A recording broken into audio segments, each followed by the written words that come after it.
kinancel na ng Regional Trial Court ng Pasig City ang passport ni Harry Roque.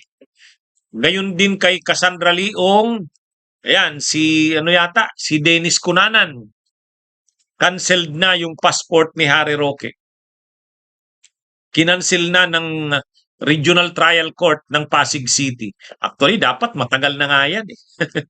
Matagal na yan. Kaya itong si Harry Roque ay nakakabuelo pa doon sa Europa dahil hindi pa nga nakakancel yung kanyang passport. Pero ngayon, canceled na po. Inanunsyo na ng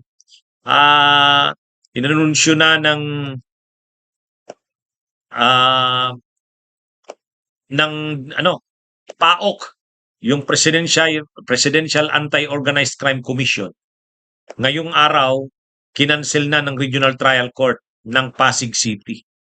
Actually, mga kabunyog, mga kababayan, yan ang mahirap kasi sa natin. Sa atin kasi, syempre, demokratikong bansa tayo, ang right to travel, yung karapatan, Bill of Rights yan ng mamamayan. Nakalagay kasi yan sa Bill of Rights, ang right to travel, freedom of movement, yung liberty of abode.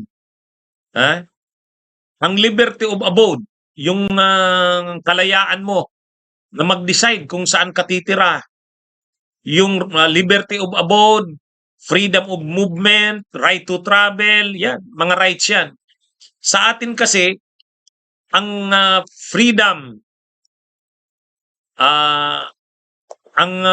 na yan, ang kalayaan, nasa Bill of Rights mismo yan, at ang passport mo ay makakancel lang yan upon lawful order of the court. Kaya di ba nagtataka tayo, bakit lagi nang nababanggit itong mga involved halimbawa sa mga sa kaso, pero nakakalabas pa rin ng bansa? Kasi kahit ang Department of Justice, ang pwede lang gawin ng Department of Justice ay ILBO. Yung ILBO, Immigration Lookout Bulletin Order, ILBO. Lookout lang, i-monitor lang. Katulad nun, si dating DPWH Secretary Bunuan, lumabas ng bansa, na-monitor lang na lumabas papunta ng US. Kasi ang status nila nasa lookout bulletin pa lang. Kaya kumbaga kapag wala pang order ang korte, hindi pwede, walang kapangyarihan ang Department of Justice mag-recommend na i-cancel ang passport mo. Lookout lang ang labas. Lookout Bulletin Order, ILBO. Immigration Lookout Bulletin Order. Pero kapag mayroon ka ng kaso sa korte, magmo-motion ka sa korte na i-cancela ang passport ng akusado. Kaya iyan ang nangyari. Na-desisyon na ng Regional Trial Court or RTC ng Pasig City, kansilado na ang passport ni Harry Roque. So yan mga kabunyog, mga kababayan. Kaya lang, napanood ko yung live na yan ni Harry Roque. Sabi ni Harry Roque, mayroon pa naman akong 15 days para mag-motion for reconsideration. Totoo po yan. May 15 days para mag-motion. Pero halos na rin yan. Mahirap na yung pagbigyan yan, i-consider yung reconsideration na yan. Ang rason na ginamit kay Harry Roque, bakit siya nakansilahan ng passport? Sabi ng korte, wala namang dahilan bakit siya tumakas sa Pilipinas. Dapat hinarap niya ang kaso niya. So dahil walang justifiable reason bakit siya lumabas ng bansa, so walang rason. Walang rason para hindi ikansila ang passport niya. So fugitive from justice na siya. Dahil fugitive from justice na, mahihirapan na siya ngayon yung movement niya. Kasi wala na siyang passport, kansilado na. Ngayon, ang sinasabi ni Harry Roque dyan sa live niya, hindi pa naman ako kasi daw siya, asylum seeker.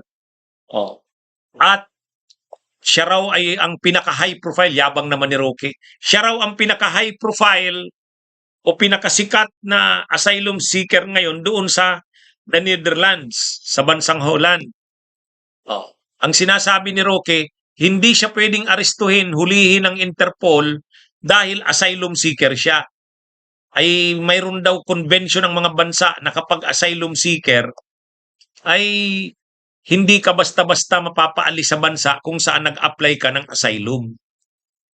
Kaya lang, ang sinasabi kasi ni Roque, asylum, ano siya, nag-apply siya ng political asylum dahil pinipersecute daw siya sa Pilipinas. Kumbaga inaapi.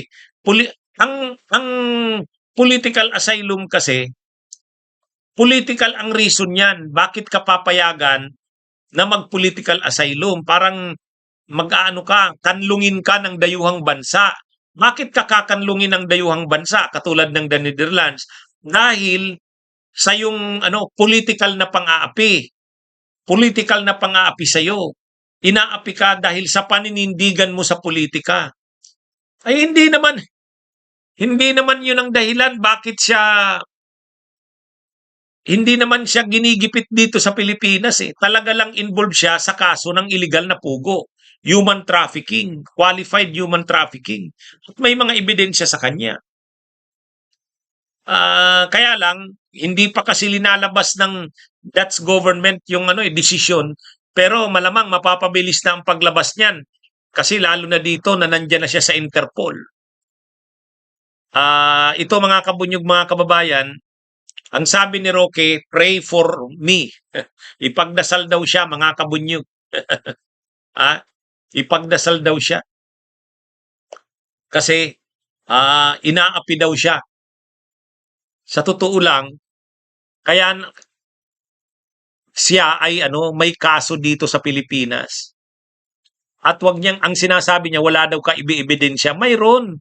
Ang daming ebidensya laban sa kanya. Ngayon, kung totoo yung sinasabi niya, walang ebidensya, ay di umuwi siya dito, harapin niya. Harapin niya. Tingnan mo si Laila de Lima. Nung kinasuhan ninyo, nila Roque, nila Duterte, alam ni Laila de Lima na wala namang matibay na mga kaso, na mga ebidensya sa kanya. Sa bandang huli, alam niya, mabibindicate siya, mapapalaya siya. So, ang ginawa ni Laila de Lima, hinarap yun. Kasi alam niyang walang ebidensya. Itong si Roque, sasabihin niya walang ebidensya, tapos tumakas siya sa Pilipinas. Tumakas siya sa Pilipinas, tapos sasabihin niya walang ebidensya laban sa kanya. Kung walang ebidensya sa kanya, di harapin. Kung wala siyang ginawang kaso, krimen, di harapin niya. Bakit ngayon tatakas siya? Ganun din si Bato de la Rosa. Sabi ni si Bato de la Rosa, haharapin niya daw yung mga niya na yan, kaso niya na yan sa ICC. Hindi daw siya natatakot. Pero ngayon nagtatago. Yan ang problema dito sa mga taong ito. Yan ang problema sa mga taong ito. Itong kay Roque, itong kay Bato. Si Bato nagtatago. Sabi niya noon, wala namang mga ebidensya sa daw. Hindi daw siya natatakot sa ICC. Pero ngayon nagtatago. Ito namang si Roque, wala daw ebidensya. Bakit ka tumakas sa Pilipinas? Bakit ka tumakas? Abogado ka naman, sayo magaling ka. Ba't hindi mo harapin? Kung walang ebidensya sa'yo, di harapin mo. Total, wala palang ebidensya eh. Di mananalo ka.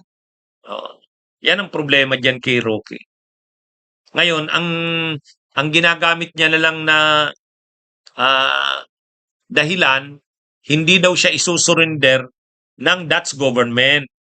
Kasi ang Dutch government ay signatory sa International Convention para sa mga refugees at sa mga asylum seekers. Kaya lang na yan, lalabas na yan.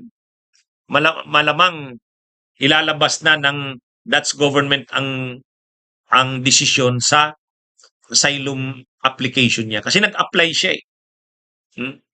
Ngayon, pag wala na yung mga asylum niya na yan, na siya? Aarestuhin na yan ng Interpol. Kung hindi man Dutch police ang Interpol ang sa kanya, German, yung opisina ng Interpol sa Germany. Ayon sa interview pwedeng tumulong ang Germany. O yan. Kaya pasikip ang mundo. Pasikip ang mundo nito ni Roque.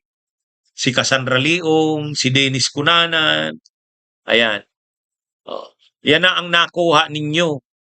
Kasi, ang amo ninyo kasi si Duterte, o ayan tuloy, ang dami nyong kinakaharap ngayon ng mga kaso. Ha? Si Bato nagtatago, si Roque nagtatago rin sa ibang bansa, tumakas. Si Saldico nagtatago rin. Lahat sila nagtatago. Si Bantag. Ay, mga kabunyog, mga kabayan. Ha? Yan, mga kabunyog. Kaya yan, lahat yan mga tao ni Duterte. Yan ang kanilang mga sinapo. Ha? Oo. Ano yan? Bunyog, bunyog, halikan na kasama ka. Bunyog, kapag buklod ay may pag-asa. Luzon, Visayas, Mindanao, isa ang pananaw. Sa bagong Pilipinas ang bunyog isisigaw. Bunyog, bunyog.